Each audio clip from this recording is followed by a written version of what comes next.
One of America's greatest accomplishments, public education for all, is under assault by those who want, for ideological reasons, to call it a failure.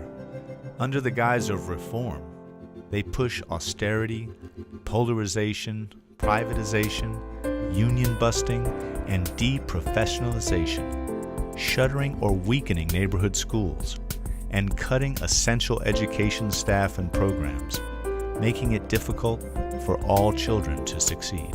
With the impending budget cuts, next year we won't have art and sports and counselors and basically everything we need.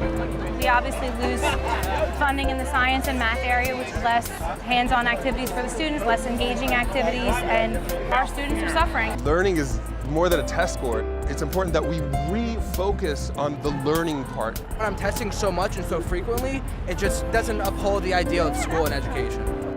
We are down to bare bones. We are at maximum capacity in our classrooms. We have limited supplies. I bought all my supplies this school year for my students. We can't put these funding issues on the backs of our kids and the backs of our teachers that take care of our kids every day.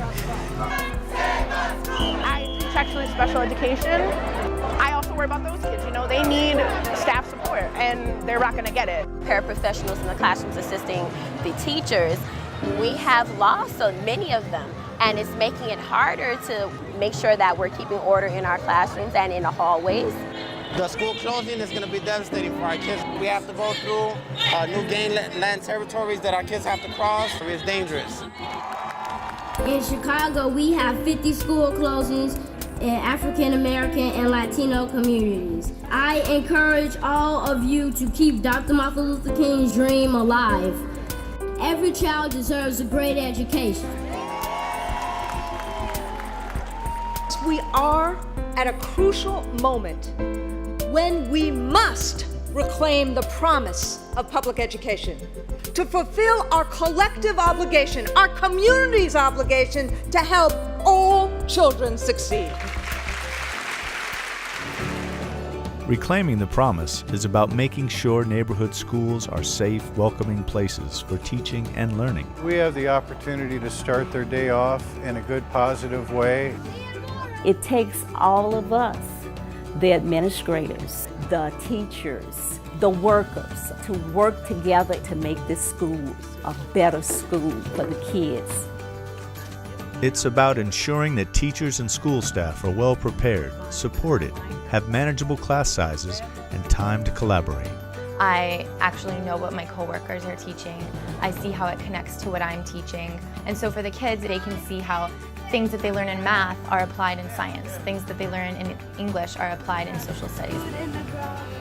It's making sure our children have an engaging curriculum that focuses on teaching and learning, not testing, and includes art, music, and the sciences. We're working on our junior robotic arm project, so that teaches us how to work in a group and how to put all the things we learn in the whole year together.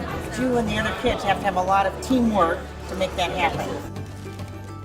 And reclaiming the promise is about ensuring that children and their families have access to wraparound services to meet their social, emotional, and health needs. I have kids that need glasses or broken glasses, and all they have to do is walk down the hall and get them fixed. I have a social worker right around the corner so the kids come back and they're diffused.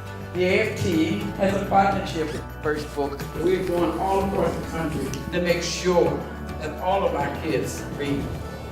A coalition of teachers, of students, and community leaders are rallying in dozens of cities across the country today. The largest coordinated group of actions, over 90 in all. There are student groups, there are parent groups, there are community groups who are saying we need a new direction. It's great to know that across the nation we all have this understanding and that we need to be united in fighting this. If we don't reclaim the promise for our children today, where will they be left tomorrow? Reclaiming it so that anyone, no matter how poor you are, no matter what your background, you can go to a good public school and get a fantastic education. We're all in this together. We are inextricably linked to each other. That's why we're coming together. Ours is a vision that works. It's a vision of what parents want for their kids, and it is a movement that can stop the privatizers, the profiteers, and the austerity hawks in their tracks. And they're not going to go away quietly. We need your help. None of us can be bystanders. Only by working together can we reclaim the promise of public education.